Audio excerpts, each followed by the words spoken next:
कितने लोग छोटी छोटी बात में माँ बाप से उलझ गए, भाग गए कहीं दूसरी जगह। इंदौर में मैं एक सज्जन के यहाँ पधरौनी गया तो उन्होंने कहा मेरा बेटा बहू कहीं भाग गया है। तो हमने कहा दोनों भाग गए? बोले दोनों निकल गए। तो उस बेटे के बाप ने कहा कि मेरी वाइफ का स्वभाव थोड़ा तेज है।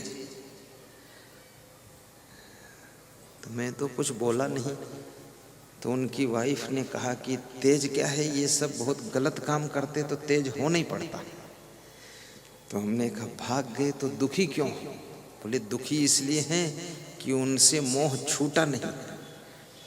तो हमने कहा जब वे तुमको छोड़कर चले गए, उन्होंने तुम्हारा मोह तोड़ दिया, तो तुम क्यों नहीं तोड़ पा रही हो? तुम उनसे पहले तोड़ दो, चटपट खट झट। तो बोले अंदर से मोह आता है, हम रोती हैं। तो हमने कहा जब अंदर से मोह टूटता नहीं है तो इतना तेज होना भी नहीं चाहिए, फिर थोड़ा सहन शक्ति रखो। परिणामदर्शी बुद्धि से काम कीजिए। किस बात का क्या परिणाम आ सकता है, आपके किस कार्य का क्या परिणाम हो सकता है। पिता के साथ में दुर्व्यवहार करोगे, 2-4 साल में दुष्परिणाम आने वाला है। माँ के साथ में गलतियां करोगे, आपके लिए बहुत बुरा परिणाम आने वाला है। पत्नी को बहुत ज़्यादा सताओगे, 2-4 साल में रिजल्ट आने वाला है जिसको झेल नहीं पाओगे।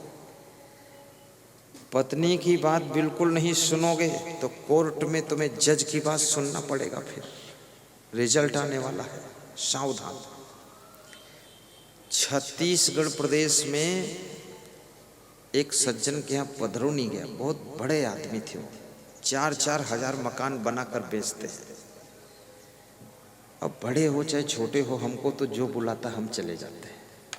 अब 4,000 मकान बेचो चाहे एक भी ना बेचो, लेकिन हम आ जाएंगे।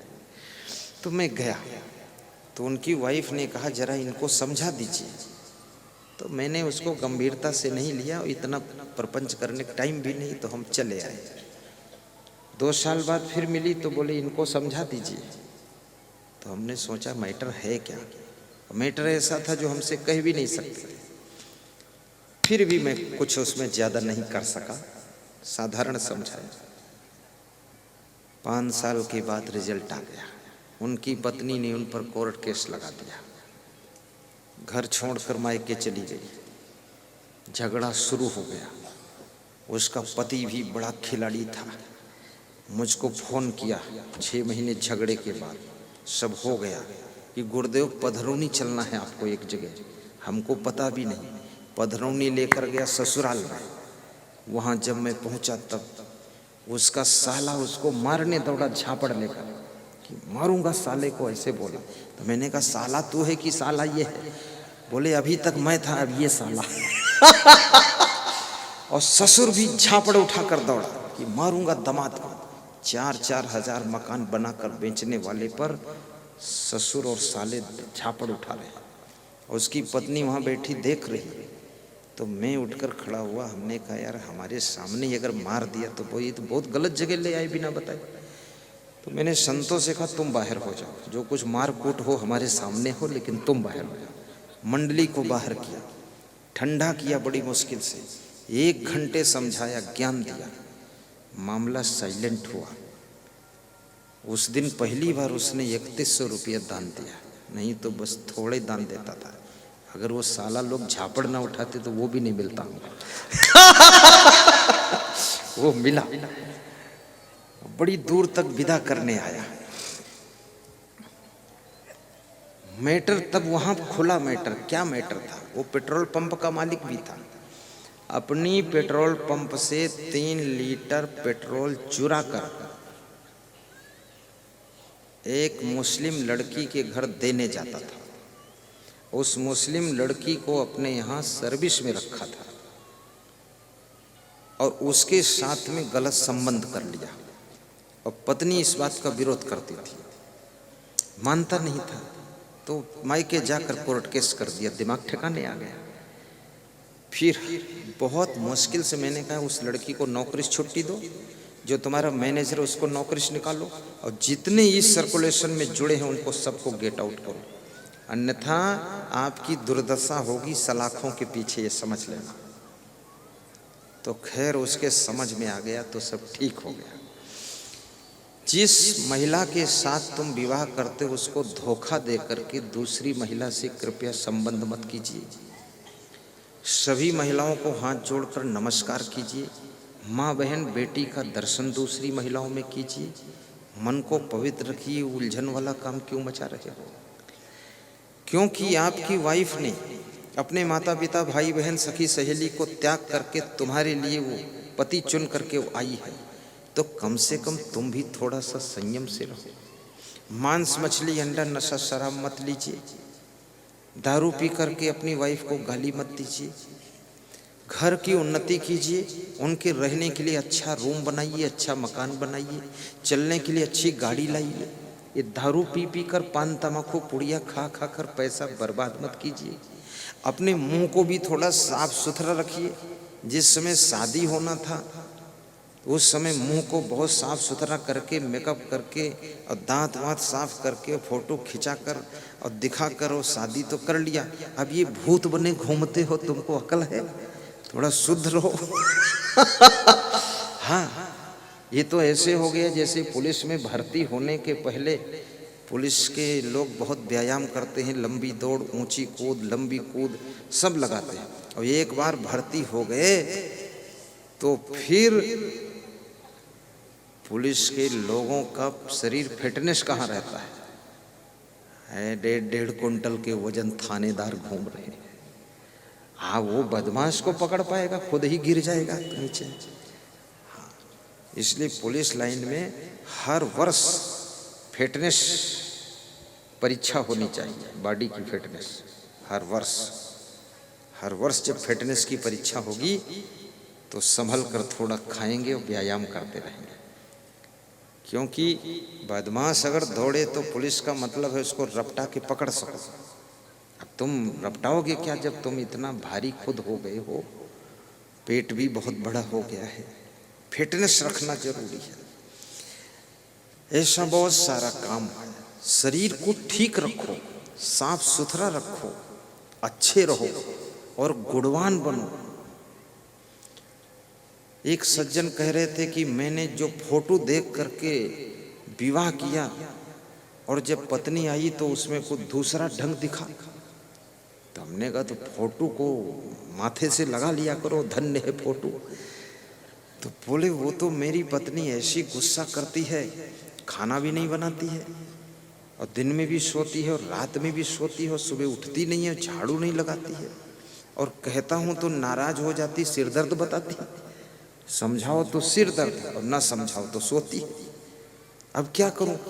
तो हमने कहा ठीक है, अब निभा लो, क्या करोगे? सत्संग में ले आओ, सुन ले, थोड़ा सुधर जाए। घर में कोई ऐसा काम ना कीजिए जो दूसरों को कष्ट हो, और इस शरीर से मेहनत कीजिए ताकि ये बीमार ना हो। इस शरीर से मेहनत नहीं करोगे तो बीमार बहुत रहेगा, और ज्यादा खाओगे तो कभी स्वस्थ नहीं रहोगे, और कम खाओगे तो कभी बीमार नहीं होगे, और बिल्कुल नहीं खाओगे तो जिंदा भी नहीं रहोगे। इसलिए थोड़ा खाओ भी। दूसरों की खुशियों का ख्याल रखो कि आपके कारण घर में लोग दुखी तो नहीं हो रहे। यदि आपके कारण आपके माता पिता दुखी हैं तो तुमको बहुत बड़ा पाप लगेगा। कल मेरे पास एक सज्जन आए, बोले मैं सर्विस में था, रिटायर हो गया और मेरा लड़का ये है डिप्रेशन में चला गया, अब मैं क्या करूं? तो मैंने उनके लड़के से कहा तुम फालतू ढोंग मत मचाओ, डिप्रेशन ऑपरेशन से निकलो, बाहर काम करो। तो बोला पेट में दर्द होता। हमने कहा जब हिलोगे डुलोगे नहीं तो दर्द तो होगा ही, काम करो, सब ठीक हो जाएगा। कितने लोग ये डिप्रेशन में फालतू जाते हैं। डिप्रेशन में क्यों जाते हो? निराश क्यों होते हो? निराशा मृत्यु का दूसरा नाम है। निराश हुआ व्यक्ति मरे हुए जैसा हो जाता है। जिंदा तो है, सांस लेता है, खाता है, सोता है, कपड़े पहनता है, लेकिन काम के लायक नहीं रह जाता है। इसलिए आदमी को मरते दम तक निराश नहीं होना चाहिए। 15 बार चुनाव लड़ने के बाद अब्राहम लिंकन हारता है, फिर भी निराश नहीं होता। 16वीं बार चुनाव लड़ करके अमेरिका का राष्ट्रपति बन करके बैठ जाता है। तुम 1-2 बार में कैसे निराश हो जाते हो?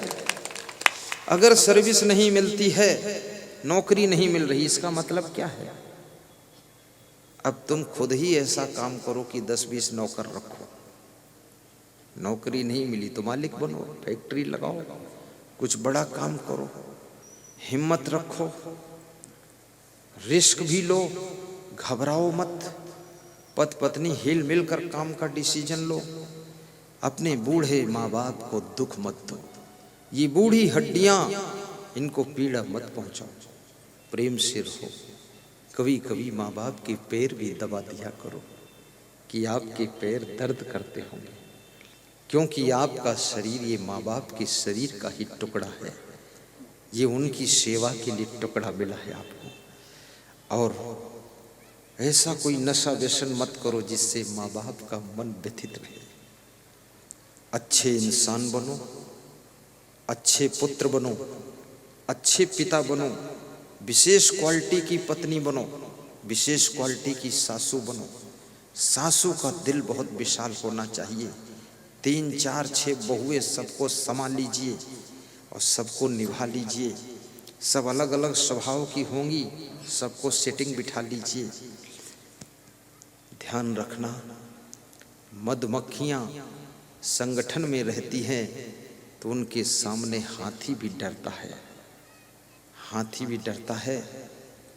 और शेर जब संगठन से अलग हो जाता है तो जंगली भैंसे भी उसको मार डालते हैं, कुत्ते भी नोच कर मार देते हैं।